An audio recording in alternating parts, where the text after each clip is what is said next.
한국이 중국의 목숨을 구했다.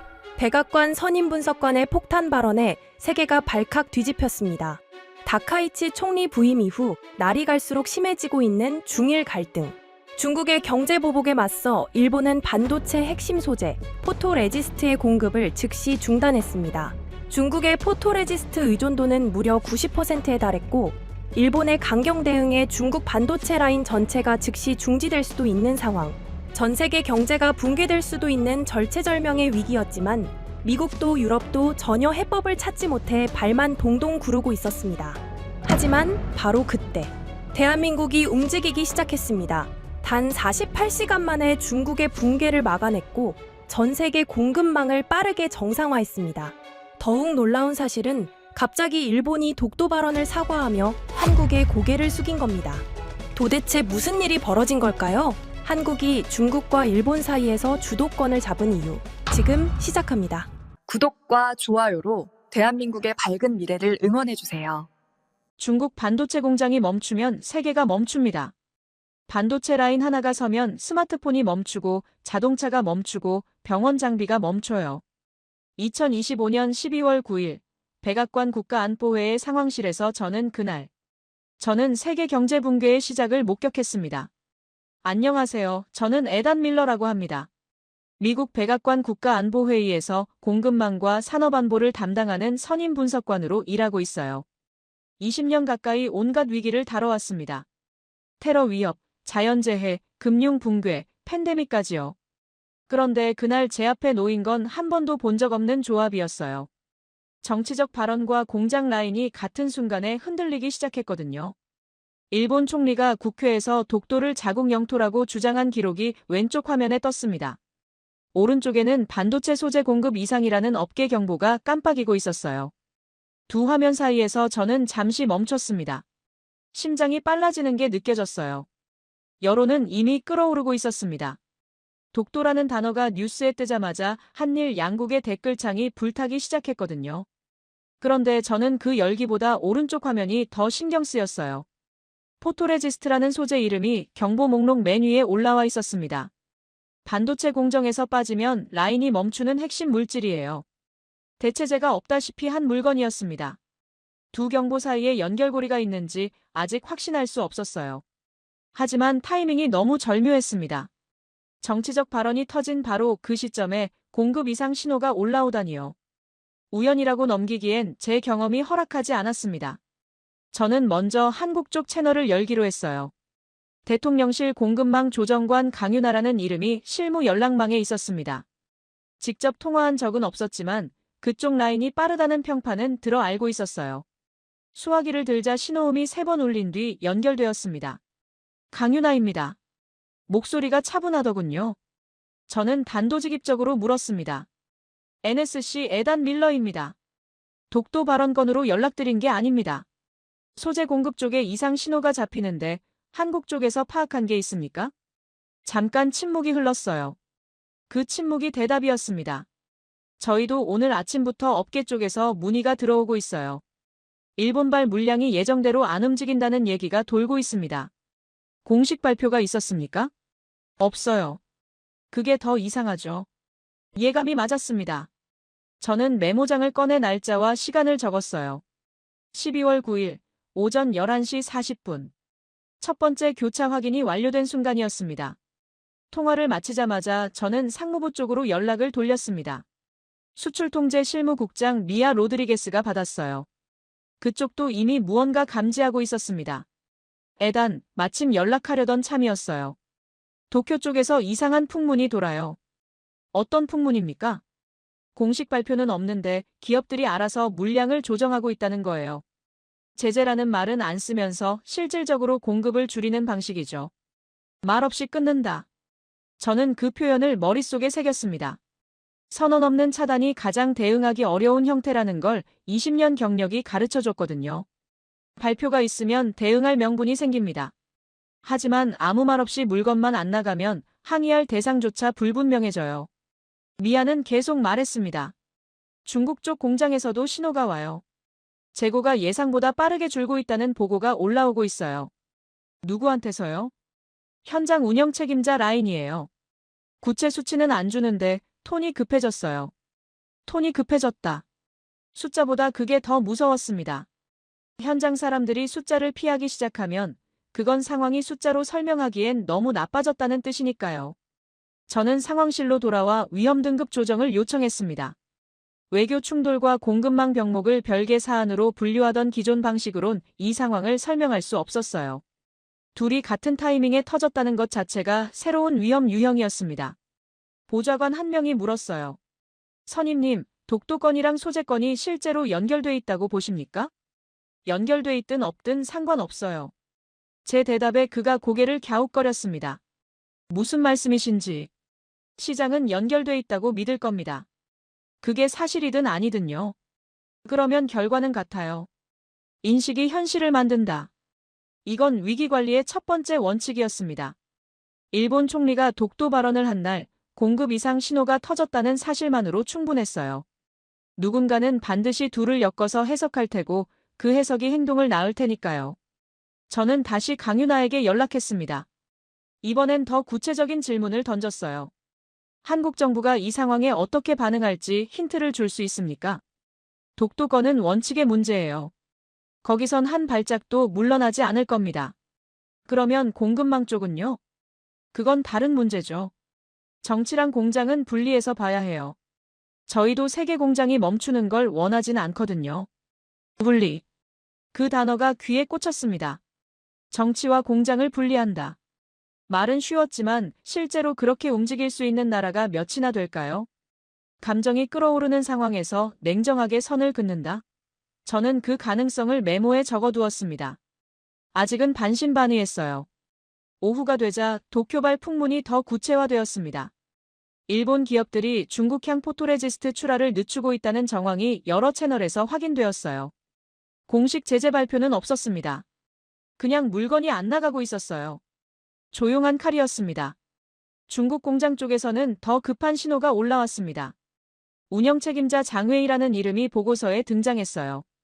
그는 재고가 줄면 공정은 멈춘다는 단순한 문장만 반복하며 구체적인 숫자 제공을 피했습니다. 그 회피 자체가 현장의 공포를 보여주고 있었어요. 숫자를 말하면 책임이 따라오니까요. 저는 그날 저녁 상황 요약을 작성하면서 한 문장을 덧붙였습니다. 이 싸움은 외교의 칼이 아니라 공정의 숨을 겨냥하고 있다. 칼은 보이지만 숨은 보이지 않아요. 그래서 더 무섭습니다. 언제 끊길지 모르니까요. 밤이 되자 위험 등급이 한 단계 올라갔습니다. 아직 공식 위기는 아니었지만 경계 수준이 높아진 건 분명했어요. 저는 내일 아침 회의에서 두 가지를 제안하기로 했습니다. 첫째, 영토 문제와 공급망 문제를 분리해서 대응할 것. 둘째, 한국을 단순한 관찰 대상이 아니라 조정 변수로 볼 것. 그때까진 한국이 이 판에서 어떤 역할을 할지 몰랐어요. 중간에 낀 나라, 양쪽 눈치를 보는 동맹 정도로 생각했습니다. 솔직히 말하면 큰 기대가 없었어요. 하지만 강윤아의 그 한마디가 머릿속을 떠나지 않았습니다. 정치랑 공장은 분리해서 봐야 한다. 그 문장이 단순한 원칙 선언인지 아니면 실제로 실행 가능한 전략인지는 며칠 안에 드러날 터였습니다. 창밖은 이미 어두웠어요. 워싱턴의 12월은 해가 일찍 집니다. 저는 모니터를 끄지 않고 상황실을 나왔습니다. 경보등이 여전히 깜빡이고 있었거든요. 내일이면 이 불빛이 더 많아질지 아니면 꺼질지 알 수 없었습니다. 다만 한 가지는 확실했어요. 숨을 겨냥한 싸움은 이제 막 시작되었습니다. 다음 날 아침, 저는 한국이 어떻게 나올지 확신하고 있었습니다. 강하게 반발하겠죠. 여론이 들끓고 외교 채널이 경색되고 결국 공급망 협력까지 얼어붙을 거라고 예상했어요. 20년 동안 수많은 외교 충돌을 봐왔거든요. 패턴은 늘 비슷했습니다. 감정이 먼저 터지고 실무가 그 뒤를 따라 무너지는 거예요. 그런데 한국의 반응은 제 예상과 달랐습니다. 12월 9일 오후 한국 대통령실이 공식 입장을 냈어요. 독도에 대한 영유권 분쟁은 존재하지 않는다. 이 한 문장이었습니다. 길게 설명하지 않았어요. 감정적인 수사도 없었습니다. 그냥 선을 그었어요. 분쟁이라는 프레임 자체를 인정하지 않겠다는 뜻이었습니다. 저는 그 문장을 여러 번 읽었어요. 뭔가 이상했거든요. 보통은 상대방의 주장에 반박하면서 자국의 정당성을 길게 설명하잖아요. 역사적 근거, 국제법적 논리, 과거 판례까지 동원해서요. 그런데 한국은 그러지 않았습니다. 논쟁 자체를 거부한 거예요. 싸우지 않겠다는 게 아니라 싸움의 전제를 부정한 거였습니다. 상황실에 들어서자 분위기가 술렁거리고 있었어요. 한국의 반응을 두고 해석이 갈리고 있었거든요. 강경 대응의 시작입니다. 여기서 더 세질 겁니다. 잭 휘트먼 상원 의원 측 보좌관이 말했어요. 강경파 라인에서 파견 나온 사람이었습니다. 그는 이 상황을 한국을 압박할 기회로 보고 있었어요. 한국이 일본과 충돌하면 우리가 중재자로 들어갈 수 있습니다. 그 과정에서 공급망 협력 조건을 다시 짤 수 있어요. 저는 고개를 저었습니다. 그건 위험한 해석이에요. 왜요? 동맹국끼리 갈등이 생기면 우리가 지렛대를 쥐는 거 아닙니까? 지렛대가 아니라 폭탄이 될 수 있어요.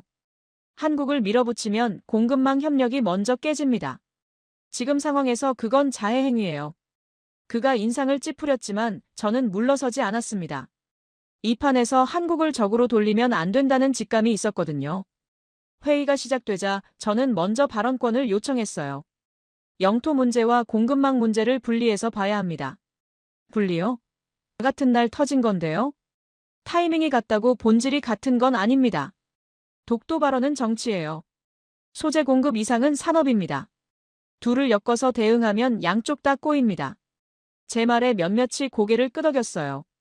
하지만 휘트먼 측 보좌관은 여전히 불만스러운 표정이었습니다. 한국이 감정적으로 나오면 어쩔 겁니까? 일본이랑 싸우다가 우리한테까지 불똥 튀면요. 그래서 지금 확인해야 합니다. 한국이 정말 감정적으로 나올 건지 아니면 다른 계산이 있는 건지. 회의가 끝난 뒤 저는 바로 강윤아에게 연락했어요. 어제보다 더 직접적인 질문을 던져야 했습니다. 대통령실 발표 받습니다. 짧더군요. 길게 쓸 이유가 없었어요. 분쟁 자체를 인정하지 않겠다는 뜻입니까? 네. 일본이 뭐라고 하든 독도는 우리 땅이에요. 논쟁할 대상이 아닙니다. 목소리가 단호했어요. 그런데 그 단호함 뒤에 뭔가 더 있다는 느낌이 들었습니다. 그러면 공급망 쪽은요? 이 상황에서 일본이랑 협력선을 유지할 수 있습니까? 잠깐 침묵이 흘렀어요. 그녀가 신중하게 말을 골랐습니다. 부당한 주장엔 단호하게 대응합니다. 하지만 세계 공장이 무너지는 건 막아야죠. 그건 별개의 문제예요. 별개라고요? 여론이 들끓고 있는데? 여론은 여론이고 공장은 공장이에요. 감정이랑 실무를 섞으면 양쪽 다 망합니다. 저는 그 문장을 메모에 적었어요. 부당 주장엔 단호, 붕괴는 막는다. 이게 한국의 공식 라인인지 아니면 강윤아 개인의 판단인지는 아직 확실하지 않았습니다. 하지만 이 문장이 실제로 작동한다면 한국은 제가 생각했던 것보다 훨씬 복잡한 계산을 하고 있는 거였어요. 오후가 되자 상황이 더 복잡해졌습니다. 워싱턴 내부에서 한국에 대한 해석이 두 갈래로 갈리기 시작했거든요. 한쪽은 한국이 곧 폭발할 것이라고 봤어요. 여론이 끓고 있으니 정부도 강경해질 수밖에 없다는 논리였습니다. 이 해석을 따르면 미국은 미리 한국을 압박해서 공급망 주도권을 확보해야 했어요. 다른 쪽은 한국이 의외로 냉정하다고 봤습니다. 대통령실 발표가 짧고 절제된 것 자체가 신호라는 거예요. 감정에 휩쓸리지 않겠다는 의지 표현이라고 해석했습니다. 저는 후자 쪽에 가까웠어요. 하지만 확신은 없었습니다. 한국이 정말 그렇게 움직일 수 있을까? 20년 동안 봐온 패턴으로는 설명이 안 됐거든요. 저녁 무렵 중국 쪽에서 새로운 신호가 올라왔습니다. 미아가 급하게 연락해왔어요. 장회의한테서 보고가 왔어요. 다음 교대부터 공정이 흔들릴 수 있다고 해요. 구체적으로 뭐가 문제입니까? 재고가 예상보다 빠르게 떨어지고 있대요. 이 속도면 일주일 안에 라인 조정이 불가피하다고요. 일주일. 생각보다 시간이 없었습니다. 저는 그제야 이 싸움의 무게중심이 어디로 가는지 느꼈어요. 독도 발언은 불씨였지만 진짜 전쟁터는 공장 라인이었습니다. 장회의가 뭘 원합니까? 직접 말은 안 했는데 톤으로 봐선 누군가 중간에서 숨통을 틔워주길 바라는 것 같아요. 숨통. 그 단어가 다시 떠올랐습니다. 어제 제가 쓴 문장이 생각났어요. 이 싸움은 공정의 숨을 겨냥하고 있다. 그리고 그 숨통을 조절할 수 있는 위치에 있는 나라가 어디인지도요. 저는 다시 강윤아의 말을 떠올렸습니다. 정치랑 공장은 분리해서 봐야 한다. 만약 한국이 정말 그렇게 움직인다면 중간에서 완충 역할을 할 수 있는 건 한국뿐이었어요. 일본은 칼을 휘두르고 있었고, 중국은 막고 있었고, 미국은 지켜보고 있었습니다. 한국만이 양쪽 다 연결되어 있으면서도 아직 선택을 하지 않은 상태였어요. 그날 밤 저는 보고서를 다시 썼습니다. 한국을 관찰 대상에서 조정 변수로 격상시켰어요. 아직 확신은 없었지만 가능성은 열어둬야 했거든요. 하지만 동시에 불안도 커지고 있었습니다. 한국이 정말 감정과 실무를 분리할 수 있을까? 여론의 압력을 버티면서 냉정하게 움직일 수 있을까? 20년 경력이 속삭였어요. 그런 나라는 거의 없다고요.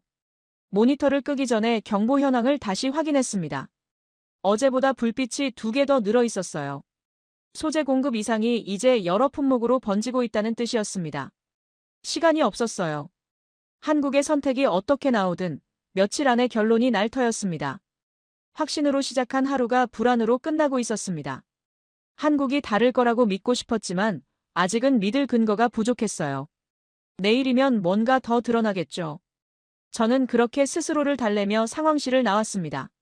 12월 10일, 저는 백악관 상황실에서 3자 통화를 열었습니다.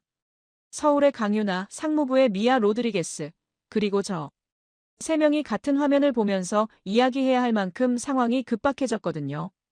통화를 열기 전에 미아가 보내온 자료를 먼저 읽었어요. 업계 요약 메모였습니다. 거기엔 충격적인 숫자가 적혀 있었어요. 중국의 포토레지스트 일본 의존도가 90%에 달한다는 주장이었습니다. 정확한 출처는 불분명했어요. 업계 추정치라고만 되어 있었습니다. 하지만 그 숫자가 사실이라면 일본이 공급을 끊는 순간 중국 반도체 라인은 몇 주 안에 멈출 수밖에 없었어요. 90%. 저는 그 숫자를 여러 번 읽었습니다. 과장일 수도 있었어요. 하지만 과장이 아닐 수도 있었습니다. 문제는 시장이 이 숫자를 믿기 시작했다는 거예요. 믿음이 퍼지면 행동이 따라오고 행동이 현실을 만들어버립니다. 통화가 연결되자 미아가 먼저 말했어요. 상황 정리부터 할게요. 일본 쪽에서 공식 발표는 여전히 없어요. 제재라는 단어도 안 썼고 수출 금지 조치도 없습니다. 그런데 물건은 안 나가고 있죠? 네. 그게 문제예요. 기업들이 알아서 조정하고 있다는 식으로 책임을 흐리고 있어요. 정부는 모른다, 기업 판단이다, 이런 식이죠. 저는 고개를 끄덕였습니다. 예상했던 패턴이었어요. 공식 선언 없이 실질적으로 차단하는 방식. 이게 가장 대응하기 어려운 형태라는 건 이미 알고 있었습니다. 강윤아 조정관, 한국 쪽에서 파악한 건 어떻습니까? 강윤아의 목소리가 들려왔어요. 저희도 같은 패턴을 보고 있어요. 일본 기업들이 중국향 출하를 늦추고 있는 건 확실합니다. 공식 이유는 물류 점검이라고 하는데 믿는 사람은 없어요. 물류 점검이요? 핑계죠.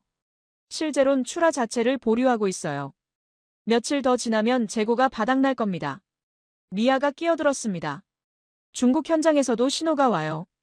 장웨이라는 운영 책임자한테서 보고가 계속 올라오는데 톤이 점점 급해지고 있어요. 구체적으로 뭐라고 합니까? 숫자는 안 줘요. 그냥 재고가 줄면 공정은 멈춘다는 말만 반복해요. 숫자를 피한다. 저는 그 회피의 의미를 알고 있었습니다. 현장 사람들이 숫자를 말하지 않을 때는 2가지 경우예요. 상황이 너무 좋거나 너무 나쁘거나. 지금은 분명히 후자였습니다. 장회의가 왜 숫자를 안 줄까요? 미아가 대답했어요. 책임 문제 아닐까요? 구체적인 숫자를 말하면 그게 공식 기록이 되니까요. 나중에 책임 추궁당할 때 꼬리 잡힐 수 있잖아요. 그러니까 상황이 심각하다는 뜻이네요. 네. 숫자를 피할수록 현장은 더 나쁜 거예요. 저는 메모를 적었습니다. 숫자 회피 현장 공포의 신호. 이건 나중에 위기 모델에 반영해야 할 변수였어요. 강윤아가 말을 이었습니다. 밀러 선임님, 솔직하게 말씀드릴게요. 저희도 이 상황이 어디까지 번질지 확신이 없어요. 하지만 한 가지는 분명합니다. 뭡니까? 저희는 붕괴를 원하지 않아요. 독도 문제는 원칙선을 고정하겠지만 공급망이 무너지는 건 막아야 합니다. 그건 저희한테도 재앙이니까요. 붕괴를 막겠다. 저는 그 문장을 곱씹었어요. 어제 그녀가 했던 말과 같은 맥락이었습니다. 정치랑 공장은 분리해서 봐야 한다. 하지만 오늘은 더 구체적이었어요. 붕괴 방지라는 최소 목표를 명확하게 제시한 거였습니다. 그 말은 한국이 중간에서 뭔가 할 의향이 있다는 뜻입니까? 의향이라기보다는 현실이에요. 저희가 안 움직이면 누가 움직입니까? 일본은 칼을 휘두르고 있고 중국은 막고 있고 미국은 계산하고 있잖아요. 그 말이 찔렸습니다. 정확한 지적이었거든요. 미국은 지금 계산하고 있었어요. 이 상황을 어떻게 이용할지, 어디서 지렛대를 잡을지. 하지만 그 계산이 길어지면 공장은 먼저 멈출 수 있었습니다. 미아가 끼어들었어요.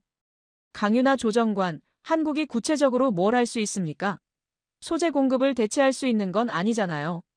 대체는 못해요. 포토레지스트는 일본이 거의 독점하고 있으니까요. 하지만 물류 경로를 조정하거나 중간 재고를 활용하거나 긴급 협의 채널을 여는 건 가능해요. 완전히 구제하는 건 아니지만 붕괴 속도를 늦출 수는 있어요. 붕괴 속도를 늦춘다? 네. 완전히 막는 게 아니라 연쇄 반응이 터지지 않게 숨통을 틔워주는 거예요. 시간을 버는 거죠. 시간을 번다. 저는 그 표현이 마음에 들었습니다. 현실적이었거든요. 기적을 약속하는 게 아니라 가능한 범위 안에서 최선을 찾는 접근이었어요. 그 역할을 한국이 할 수 있다고 봅니까? 할 수 있는지가 아니라 해야 하는 거예요. 안 하면 저희도 피해를 봅니다. 중국 라인이 멈추면 한국 기업들한테도 영향이 오거든요. 공급망은 연결되어 있으니까요. 통화가 끝난 뒤 저는 한동안 화면 앞에 앉아 있었습니다. 머릿속이 복잡했어요. 지금까지 저는 한국을 중간에 낀 나라로 봤습니다. 미국과 일본 사이에서 눈치를 보고 중국과는 경제적으로 엮여 있어서 어느 쪽도 확실하게 선택하지 못하는 위치라고요. 그런데 오늘 강윤아의 말을 듣고 생각이 바뀌기 시작했어요. 중간에 낀 게 아니라 중간에 있기 때문에 할 수 있는 게 있다. 이건 완전히 다른 시각이었습니다. 약점이 아니라 강점일 수도 있다는 거예요. 양쪽 모두와 연결되어 있으니까 양쪽 모두에게 말을 걸 수 있다. 한쪽 편을 들지 않았으니까 중재자 역할을 할 수 있다. 물론 아직 확신은 없었습니다. 말과 행동은 다르니까요. 한국이 정말 그렇게 움직일 수 있을지는 두고 봐야 했어요. 하지만 가능성은 열어둬야 했습니다. 저는 위기 모델을 수정하기 시작했어요. 기존 모델에서 한국은 피영향 변수였습니다. 미국, 일본, 중국의 움직임에 따라 반응하는 수동적 위치였죠. 하지만 오늘부터 한국을 조정 변수로 격상시켰어요. 스스로 판을 움직일 수 있는 능동적 위치로요. 수정을 마치고 나니 모델의 그림이 달라졌습니다. 일본이 칼을 휘두르고 중국이 숨을 멈추고 미국이 계산하는 사이에 한국이 밸브처럼 서 있었어요. 그 밸브를 어느 쪽으로 돌리느냐에 따라 결과가 완전히 달라질 수 있었습니다. 밸브. 저는 그 단어를 메모에 적었어요. 아직은 가설이었지만 뭔가 맞아떨어지는 느낌이 들었습니다. 저녁이 되자 일본 쪽에서 새로운 신호가 잡혔습니다. 경제산업성 실무 라인에서 흘러나온 이야기였어요. 기업의 자율적 판단을 존중한다는 내용이었습니다. 정부는 개입하지 않는다. 기업이 알아서 한다. 그러니까 정부한테 항의해봤자 소용없다. 이런 메시지였죠.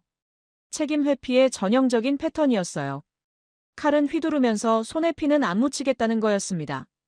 저는 그 신호를 보고서에 추가했어요. 일본 공식 선언 없는 실질 차단, 책임 분산 전략 구사. 같은 시간 중국 쪽에서는 장회의의 보고가 또 올라왔습니다. 여전히 숫자는 없었어요. 하지만 이번엔 새로운 문장이 추가되어 있었습니다. 다음 교대부터 라인 조정 불가피.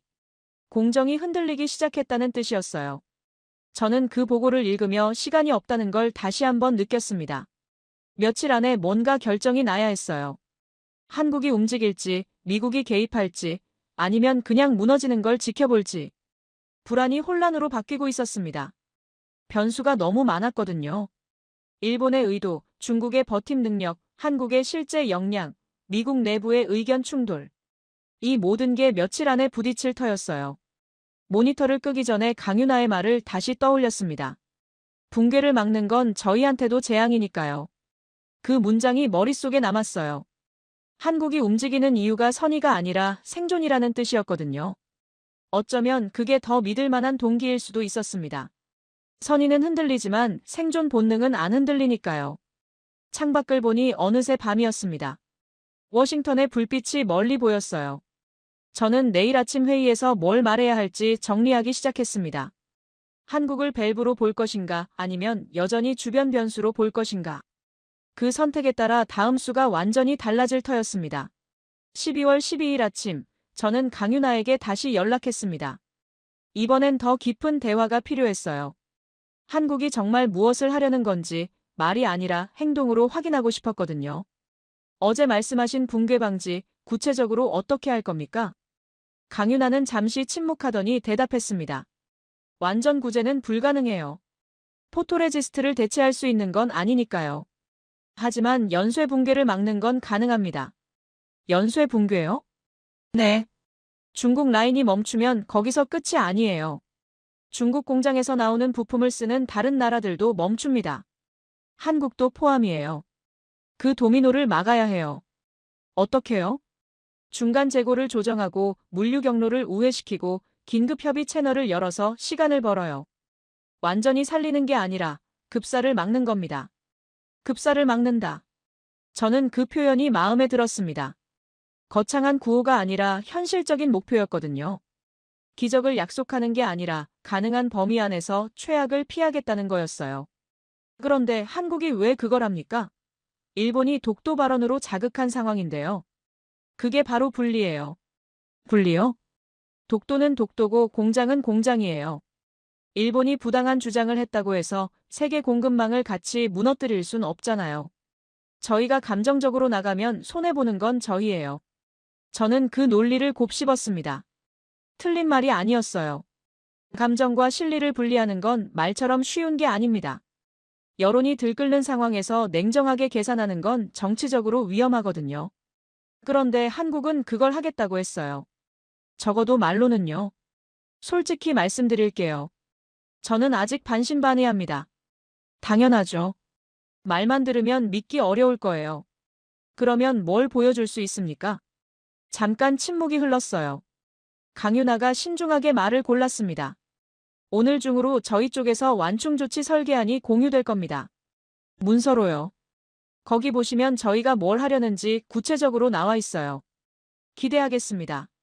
통화를 끊고 나서 저는 기다렸습니다. 정말 문서가 올까 아니면 그냥 시간 끌기일까? 솔직히 확신이 없었어요. 하지만 점심때쯤 미아에게서 연락이 왔습니다. 에단, 한국 쪽에서 문서가 왔어요. 지금 확인해봐요. 저는 바로 파일을 열었습니다.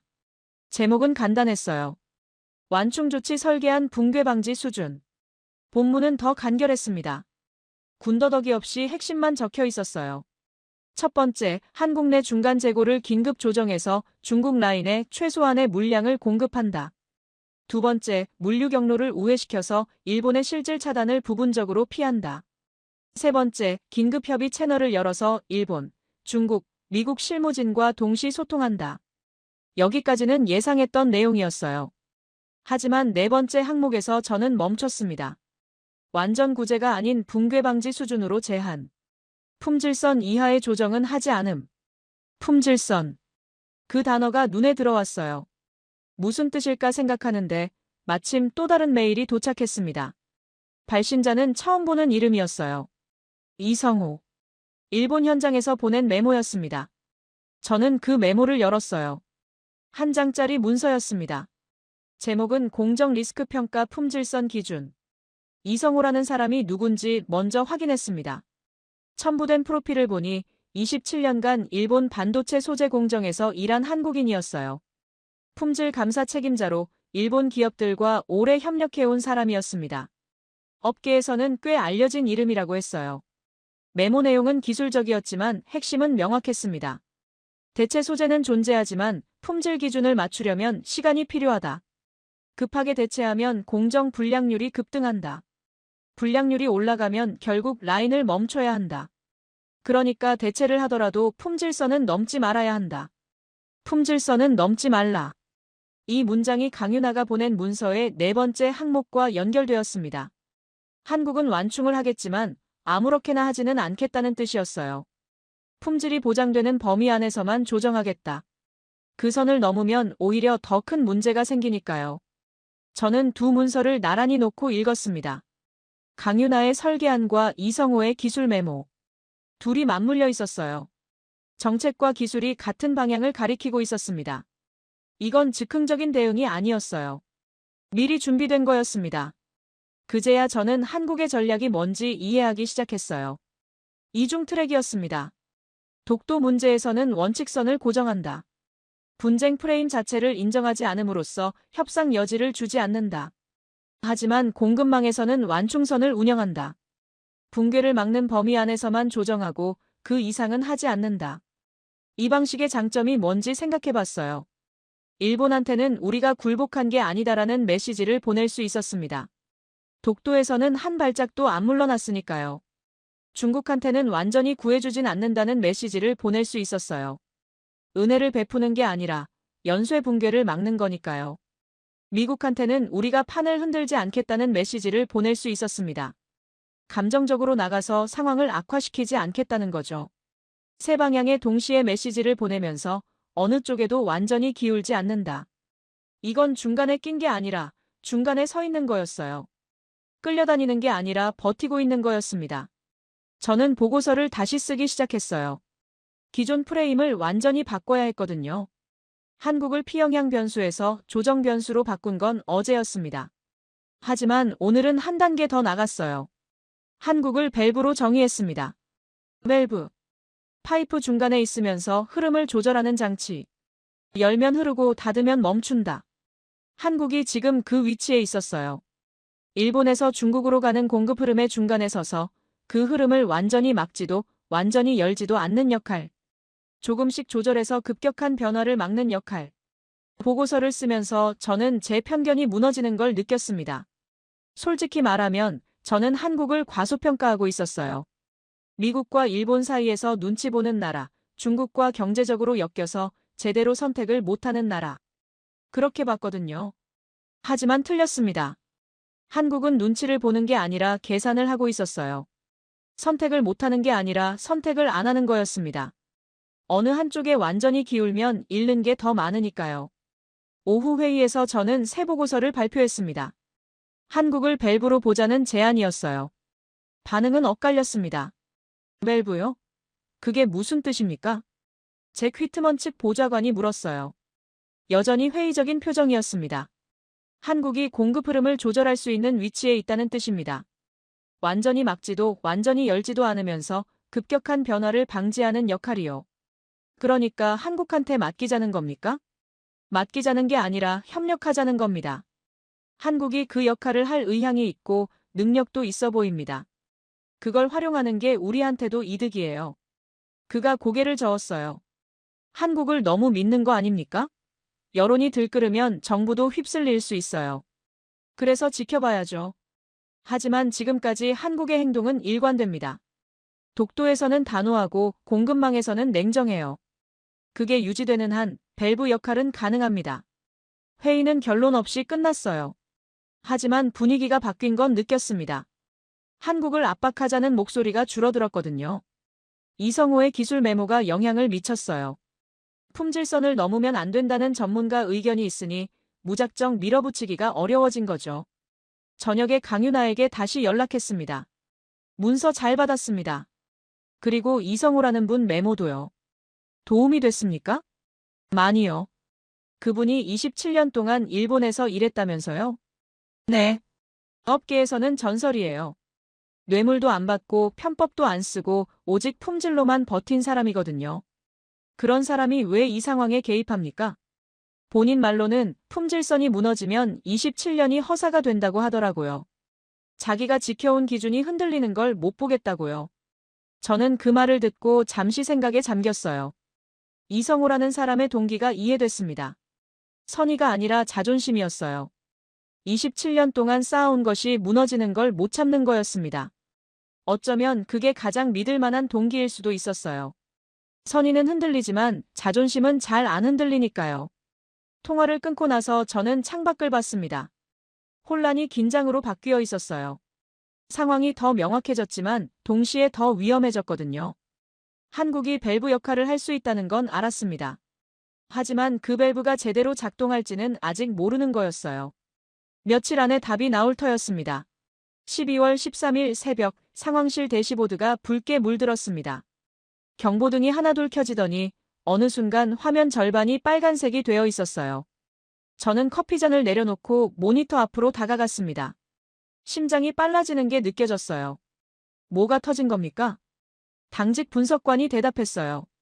일본발 소재 출하가 사실상 멈췄습니다. 어제 밤부터 물류 데이터가 끊겼어요. 공식 발표는요? 없습니다. 여전히 없어요. 말없이 끊는다. 제가 며칠 전에 메모에 적어둔 그 표현이 현실이 되었습니다. 일본은 제재라는 단어를 한 번도 쓰지 않았어요. 수출 금지 발표도 없었습니다.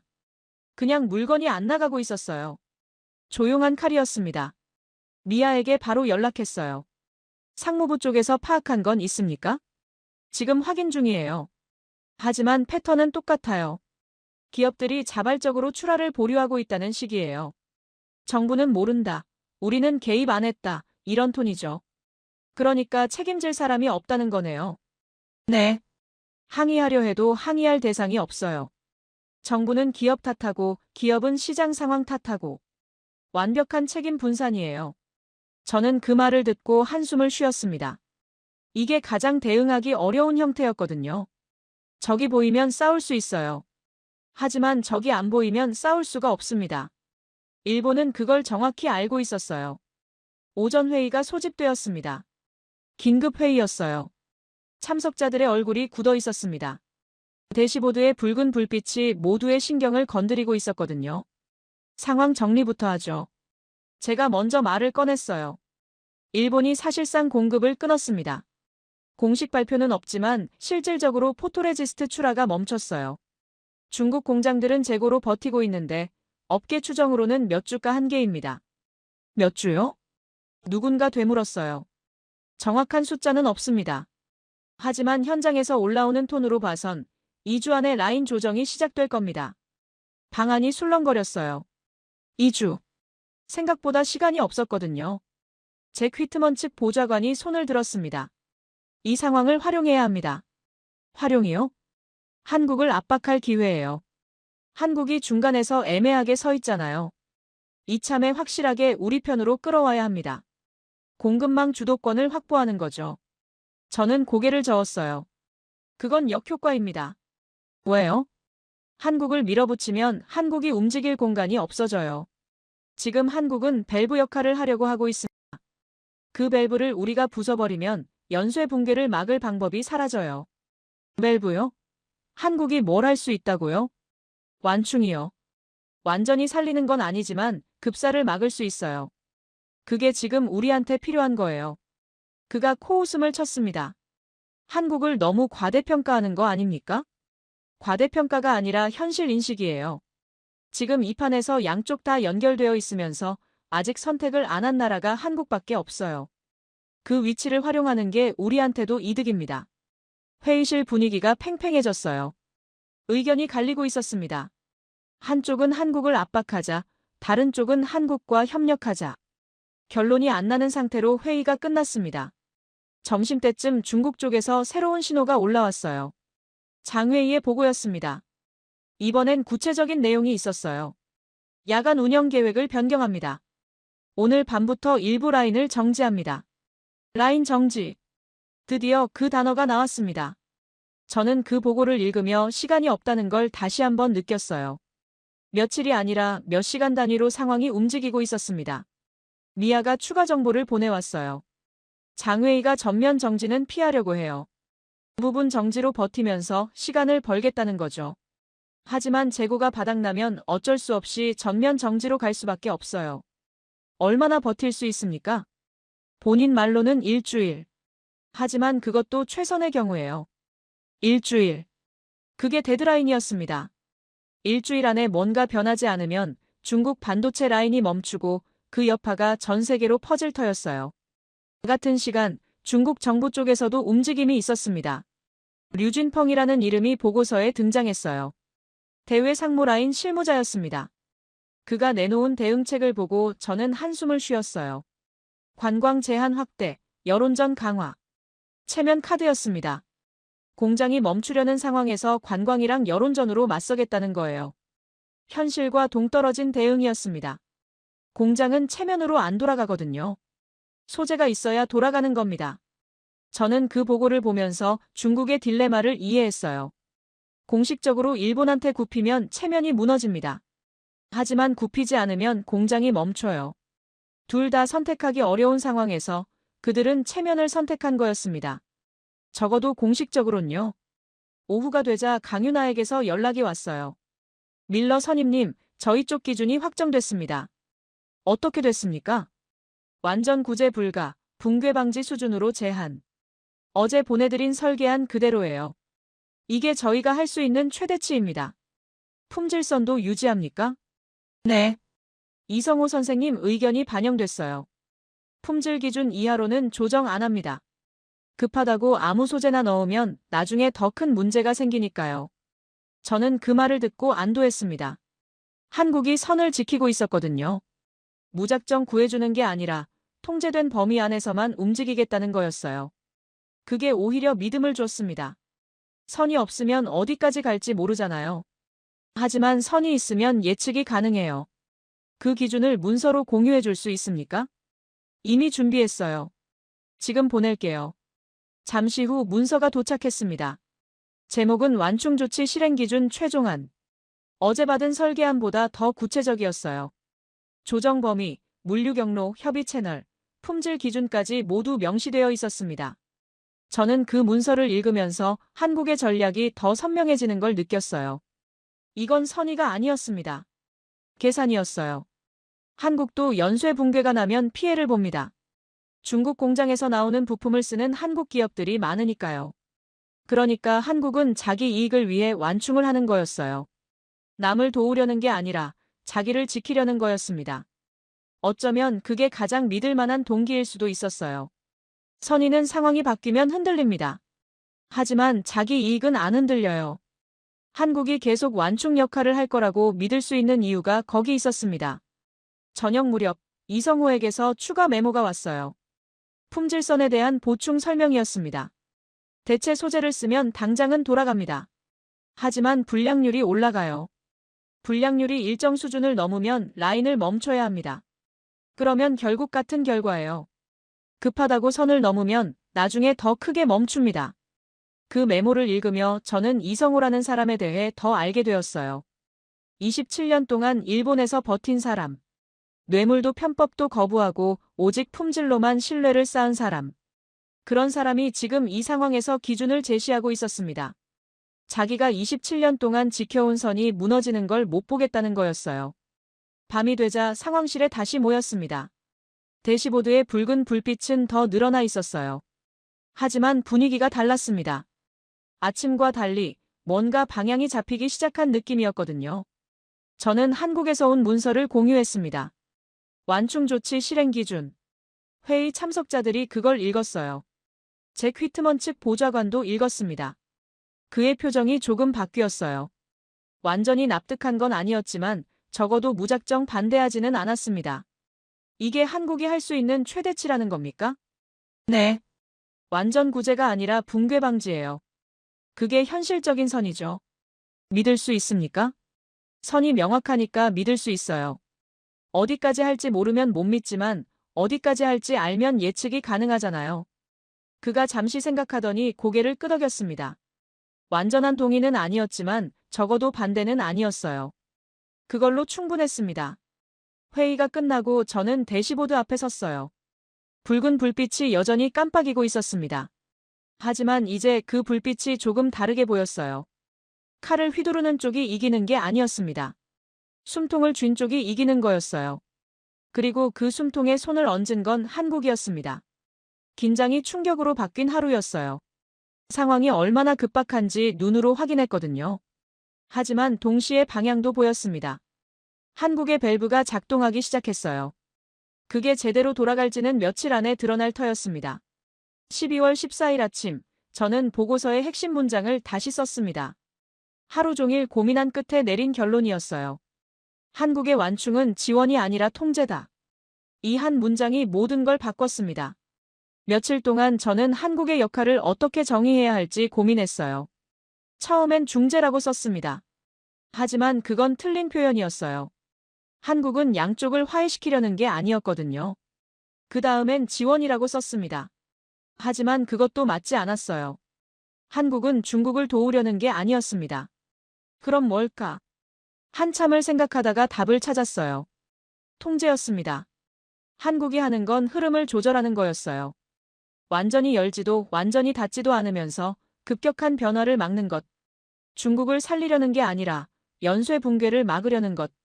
그 차이가 중요했습니다. 살리려는 거면 한계가 없어요. 계속 더 많은 걸 요구받게 됩니다. 하지만 붕괴를 막으려는 거면 선이 있어요.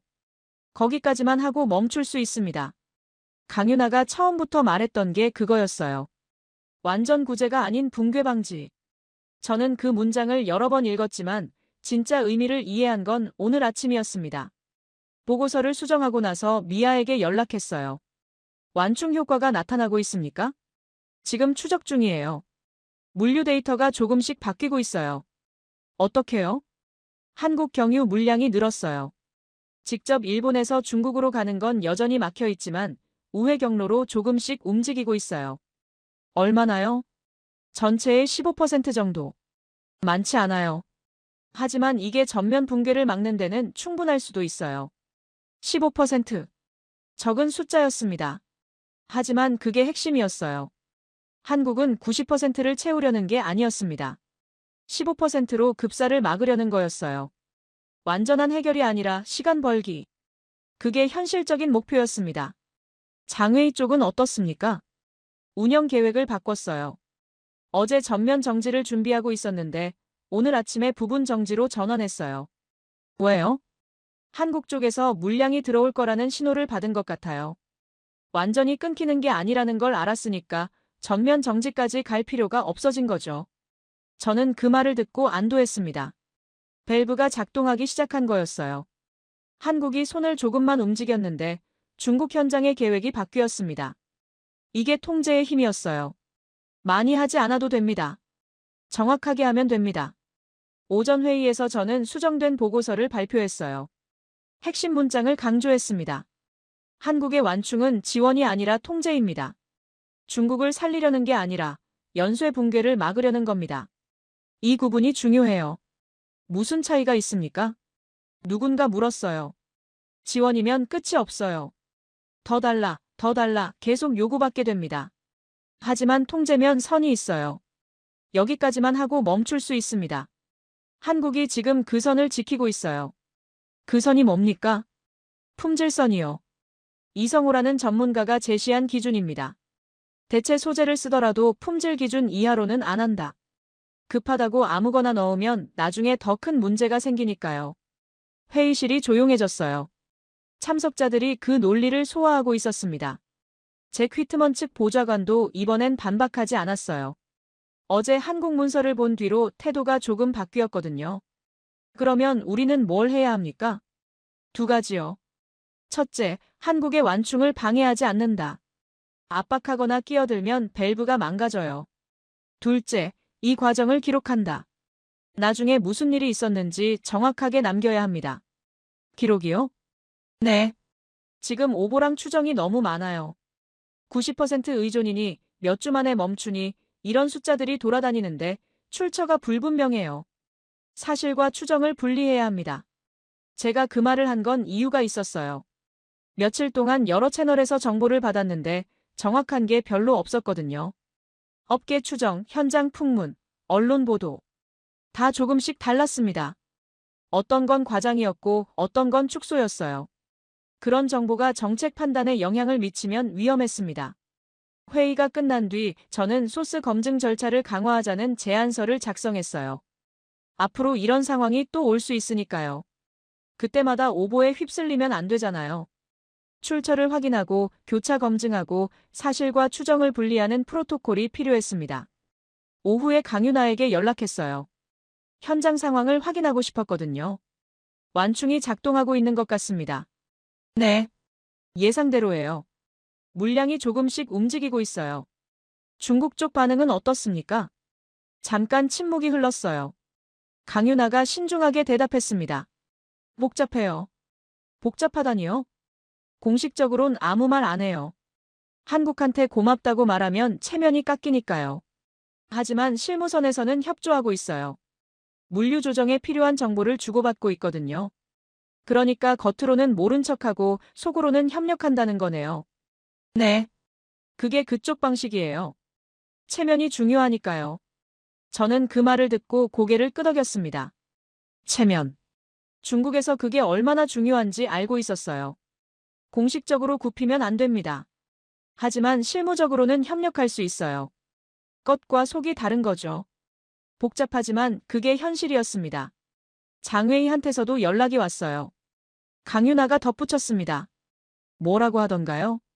완전 구제가 아니어서 더 무섭다고 하더라고요. 무섭다고요? 네. 한국이 손잡이를 크게 안 돌렸잖아요. 조금만 열어준 거예요. 그게 오히려 압박이래요. 언제든지 다시 닫을 수 있다는 뜻이니까요. 저는 그 말에 잠시 생각에 잠겼어요. 장회의의 관점이 이해됐습니다. 한국이 완전히 구해줬으면 그건 호의가 됩니다. 호의는 받은 쪽이 갑이에요. 고마워하면서도 당연하게 여기게 되죠. 하지만 한국이 조금만 열어줬으니까 그건 통제가 됩니다. 통제는 쥔 쪽이 갑이에요. 언제든지 닫을 수 있다는 걸 알기 때문에 긴장하게 됩니다. 이게 한국의 전략이었어요. 많이 해주지 않으면서 영향력을 유지하는 것. 급사만 막아주고 나머지는 알아서 하라는 것. 은혜를 베푸는 게 아니라 상황을 관리하는 것. 저녁 무렵 리아가 업데이트를 보내왔어요. 물류 변화가 더 선명해지고 있어요. 한국 경유 물량이 늘고 있고 중국 현장의 재고 소진 속도가 느려지고 있어요. 수치로 얼마나요? 재고 소진 예상 시점이 3일 뒤로 밀렸어요. 원래는 이틀 뒤였거든요. 3일. 하루가 벌린 거였습니다. 적어 보이지만 위기 상황에서 하루는 엄청난 시간이에요. 그 하루 동안 협상이 진전될 수도 있고 새로운 대안이 나올 수도 있습니다. 시간은 선택지를 만들어줍니다. 장회의는요? 전면 정지 계획을 완전히 철회했어요. 부분 정지도 최소화하겠대요. 상황이 나아지고 있다고 판단한 것 같아요. 저는 그 소식을 듣고 깊이 숨을 쉬었습니다. 밸브가 작동하고 있었어요. 한국이 손을 살짝 움직였는데 전체 판이 바뀌었습니다. 중국 현장이 안정되고 연쇄 붕괴 위험이 줄어들었어요. 밤이 되자 저는 창밖을 보며 생각에 잠겼습니다. 며칠 전만 해도 저는 한국을 과소평가하고 있었어요. 중간에 낀 나라, 눈치 보는 동맹. 그렇게 봤거든요. 하지만 틀렸습니다. 한국은 끌려다니는 게 아니었어요. 운전하고 있었습니다. 방향을 정하고 속도를 조절하고 필요하면 멈추는 것.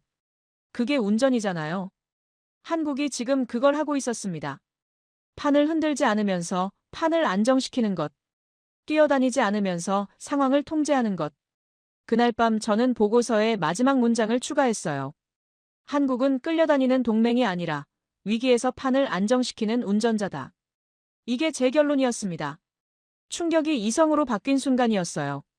감정이 아니라 논리로, 편견이 아니라 사실로 상황을 보게 되었습니다. 모니터를 끄기 전에 대시보드를 다시 확인했어요. 붉은 불빛이 어제보다 줄어 있었습니다. 위기가 끝난 건 아니었지만 방향이 보이기 시작했어요. 한국의 밸브가 계속 작동한다면 이 판은 무너지지 않을 수도 있었습니다. 12월 15일 위기가 가라앉기 시작했습니다. 대시보드의 붉은 불빛이 하나둘 꺼지고 상황실의 긴장도 조금씩 풀렸어요. 하지만 제 일은 끝나지 않았습니다. 무엇이 작동했고 무엇이 실패했는지 정리해야 했거든요.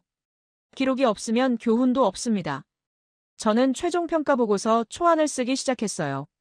제목은 간단하게 정했습니다. 12월 공급망 위기 평가 및 교훈.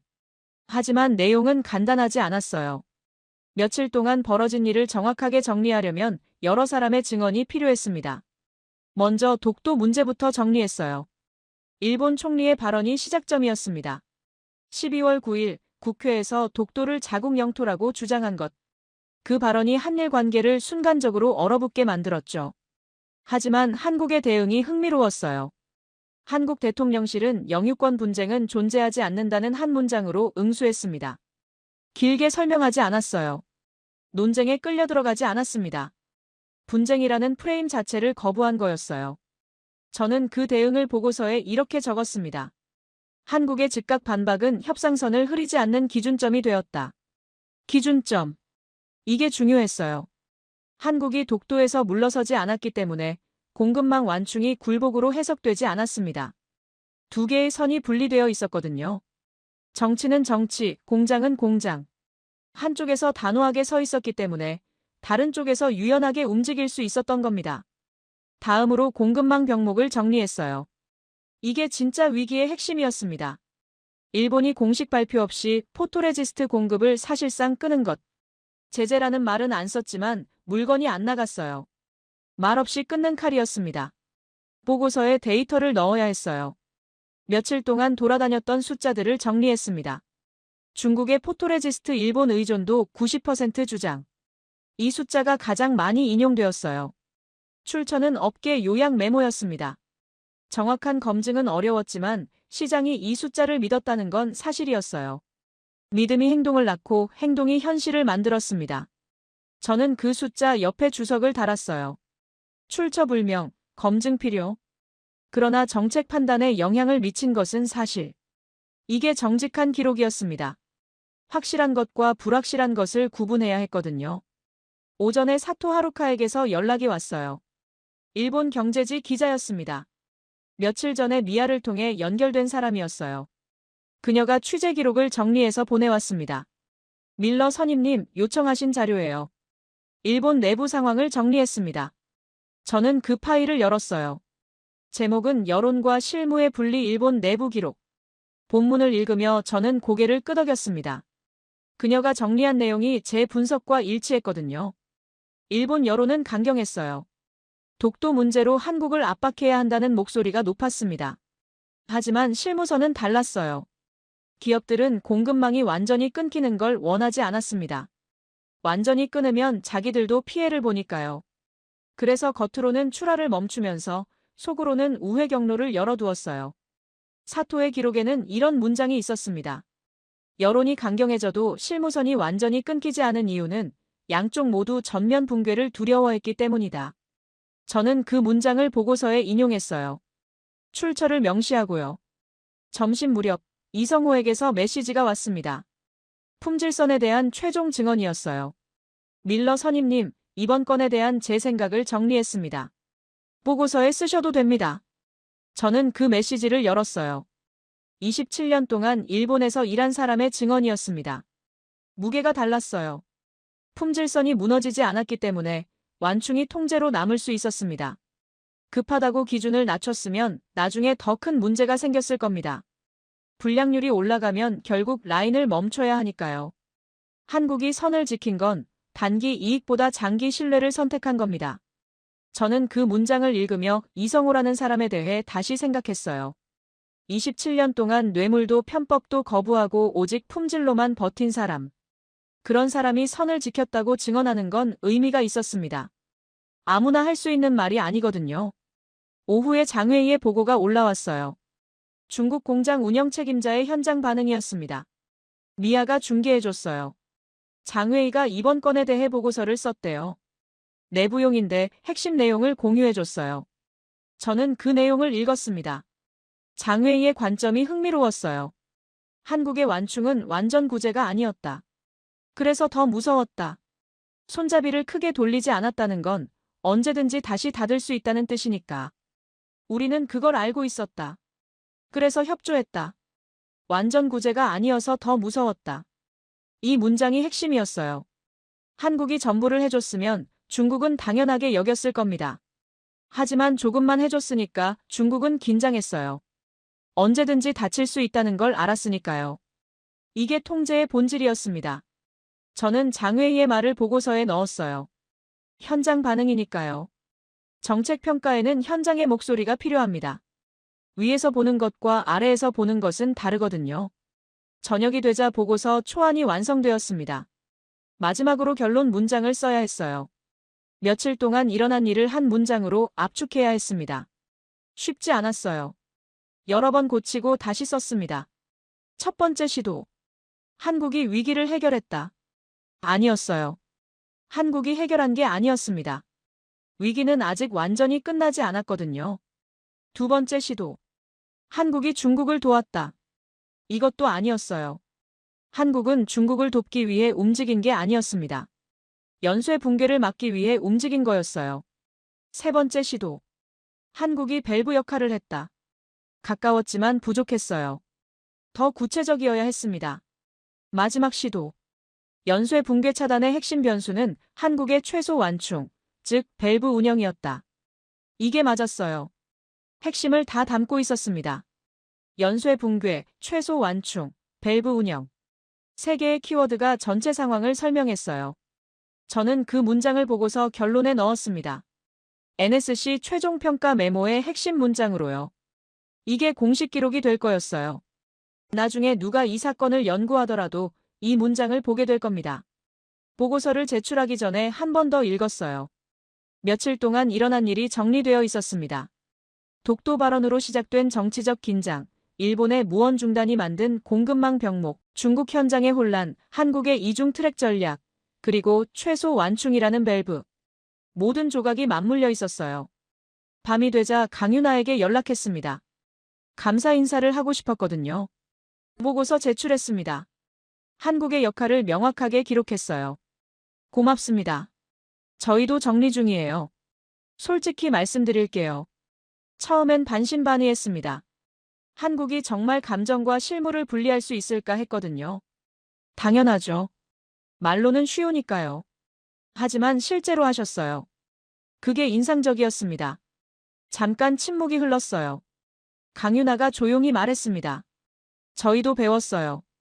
이번 건으로요. 뭘요? 선이 있어야 조정이 가능하다는 걸요. 독도에서 물러섰으면 공급망에서도 끌려다녔을 겁니다. 원칙이 있었기 때문에 유연할 수 있었어요.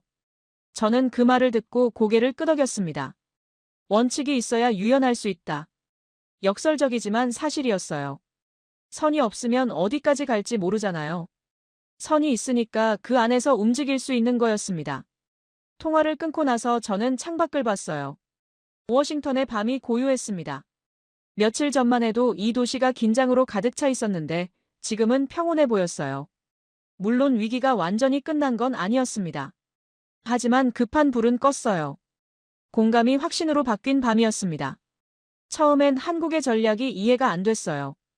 왜 중간에 서려고 하는지, 왜 어느 쪽도 선택하지 않는지. 하지만 이제는 알았습니다. 중간에 있기 때문에 할 수 있는 게 있었어요. 양쪽 모두와 연결되어 있으니까 양쪽 모두에게 영향을 미칠 수 있었던 겁니다. 한국은 끌려다니는 게 아니었어요. 서 있는 거였습니다. 그리고 그 자리에서 밸브를 돌리고 있었습니다. 2025년 12월 15일, 저는 그 주간의 기록을 정리하며 처음 장면을 다시 떠올렸습니다. 경보가 2개 동시에 울렸던 그 순간을요. 왼쪽 화면에 독도, 오른쪽 화면에 포토레지스트. 정치와 공장이 같은 타이밍에 흔들리기 시작했던 그 아침이었어요. 며칠밖에 안 지났는데 그때가 까마득하게 느껴졌습니다. 그 사이에 너무 많은 일이 있었거든요. 기록을 정리하면서 각 나라가 어떻게 움직였는지 되짚어봤어요. 일본은 칼을 휘둘렀습니다. 독도 발언으로 감정선을 건드리고 동시에 소재 공급을 조용히 끊었어요. 말없이 끊는 칼이었죠. 선언은 없었지만 효과는 있었습니다. 중국은 체면을 세우려 했어요. 공장이 멈추려는 상황에서도 공식적으로 굽히지 않았습니다. 관광 제한이니 여론전이니 실질과 동떨어진 카드만 내밀었어요. 하지만 실무선에서는 조용히 협조했습니다. 겉과 속이 달랐죠. 미국은요. 솔직히 말하면 계산하느라 흔들렸어요. 이 상황을 어떻게 이용할지, 어디서 지렛대를 잡을지. 한국을 압박하자는 목소리와 협력하자는 목소리가 부딪혔습니다. 방향을 정하는 데 시간이 걸렸어요. 그런데 판을 흔들지 않게 만든 건 그 어느 쪽도 아니었습니다. 한국이었어요. 한국은 거친 구호를 외치지 않았습니다. 독도에서는 한 문장으로 선을 그었어요. 영유권 분쟁은 존재하지 않는다. 논쟁에 끌려 들어가지 않았습니다. 분쟁이라는 프레임 자체를 거부했어요. 그게 원칙선이었습니다. 공급망에서는 최소 완충을 실행했어요. 완전히 구해주지 않았습니다. 급사만 막았어요. 붕괴 방지 수준으로 제한하고 품질선 이하로는 조정하지 않았습니다. 그게 완충선이었습니다. 두 개의 선이 함께 작동했어요. 원칙선이 있었기 때문에 완충선이 굴복으로 보이지 않았습니다. 완충선이 있었기 때문에 원칙선이 고립으로 이어지지 않았어요. 둘이 맞물려서 한국의 위치를 만들어냈습니다. 오후에 한민정 경제공사에게서 연락이 왔어요. 주미 한국 대사관 사람이었습니다. 후속 실무선 조율건으로 통화했어요. 밀러 선임님, 이번 건 마무리 잘 됐다고 들었습니다. 네. 급한 불은 껐어요. 한국 덕분이기도 합니다. 과찬이에요. 저희도 필사적이었거든요. 그래도 결과가 좋았잖아요. 잠깐 침묵이 흘렀어요. 한민정 공사가 조용히 말했습니다. 솔직히 말씀드리면 저희 내부에서도 논쟁이 있었어요. 이렇게까지 해야 하나, 일본이 저렇게 나오는데 왜 우리가 수습해야 하나. 그런 목소리도 있었거든요. 그런데 왜 하셨어요? 세계가 같이 멈추면 저희도 멈추니까요. 일본 때문에 화가 나도 중국 공장이 멈추면 한국 기업들도 피해를 봐요. 감정대로 하면 속은 시원하겠지만 결과는 다 같이 망하는 거예요. 다 같이 망하는 것. 그게 연쇄 붕괴의 본질이었습니다. 공급망은 연결되어 있어요. 한 곳이 무너지면 다른 곳도 무너집니다. 그걸 막으려면 누군가 중간에서 숨통을 틔워줘야 해요. 한국이 그 역할을 한 거였습니다. 통화를 끊고 나서 저는 창밖을 봤어요. 워싱턴의 하늘이 흐렸습니다. 며칠 전에도 이 창밖을 봤었죠. 그때는 경보등이 깜빡이고 마음이 조급했어요. 지금은 달랐습니다. 경보등은 대부분 꺼졌고 마음도 가라앉았어요. 저녁에 강윤아에게 마지막으로 연락했습니다. 인사를 하고 싶었거든요. 이번 건 수고 많으셨습니다. 밀러 선임님도요. 협조해 주셔서 감사합니다. 아니에요. 저는 지켜본 것뿐이에요. 실제로 움직인 건 한국이잖아요. 같이 움직인 거예요. 혼자서는 못했을 겁니다. 그 말이 맞았어요. 어느 한쪽만으로는 안 됐습니다. 한국이 밸브를 돌리고 미국이 그걸 방해하지 않고 일본이 완전히 끊지는 않고 중국이 실무선에서 협조하고 여러 조각이 맞물려야 작동하는 거였어요. 한 가지 물어봐도 될까요? 네. 이번 경험으로 뭘 배우셨어요? 강윤아가 잠시 생각하더니 대답했습니다. 동맹의 힘이 뭔지 다시 생각하게 됐어요. 어떤 뜻이에요? 예전엔 동맹이 목소리라고 생각했어요. 크게 외치고 함께 서고 적을 향해 으르렁거리는 것. 그런데 이번에 보니까 그게 아니더라고요. 그러면 뭐예요? 위기에서 숨통을 조절할 줄 아는 능력이요. 판이 흔들릴 때 같이 흔들리지 않고 필요한 곳에 손을 뻗어서 급한 불을 끄는 것. 그게 진짜 동맹의 힘인 것 같아요. 저는 그 말을 듣고 한동안 생각에 잠겼습니다. 동맹의 힘은 목소리가 아니라 손놀림이다. 그게 이번 위기의 교훈이었어요. 크게 외치는 건 쉽습니다. 하지만 조용히 조절하는 건 어려워요. 그걸 해낸 나라가 한국이었습니다. 통화를 끊고 나서 저는 보고서 파일을 다시 열었어요. 마지막에 한 문장을 추가하고 싶었거든요. 공식 기록에는 넣지 않을 문장이었습니다. 제 개인 메모에만 남길 거였어요. 한국은 끌려다니는 동맹이 아니었다. 위기에서 판을 안정시키는 기준점이었다. 이게 제 결론이었습니다. 며칠 전만 해도 저는 한국을 과소평가하고 있었어요. 중간에 낀 나라, 눈치 보는 동맹. 그렇게 봤거든요. 하지만 완전히 틀렸습니다. 한국은 중간에 낀 게 아니라 중간에 선 거였어요. 끌려다닌 게 아니라 버틴 거였습니다. 그리고 그 자리에서 밸브를 돌렸어요. 조금만 열어서 급사를 막고 너무 많이 열지 않아서 통제를 유지했습니다. 모니터를 끄기 전에 창밖을 한 번 더 봤어요. 어느새 밤이었습니다. 워싱턴의 불빛이 멀리 보였어요. 며칠 전 이 도시가 긴장으로 가득 차 있었는데 지금은 평온해 보였습니다. 위기는 끝났어요. 적어도 이번 거는요.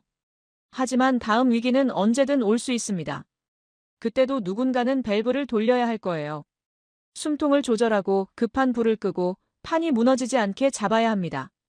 그 역할을 누가 할지는 모르겠어요. 하지만 이번에 한국이 보여준 건 기억할 겁니다. 원칙을 세우면서도 유연하게 움직이는 법. 감정에 휩쓸리지 않으면서도 단호하게 서는 법. 그게 가능하다는 걸 한국이 증명했으니까요. 저는 컴퓨터를 끄고 자리에서 일어났습니다. 며칠 만에 제대로 쉴 수 있을 것 같았어요. 확신이 여운으로 바뀌는 밤이었습니다. 끝이 아니라 시작 같은 여운이요.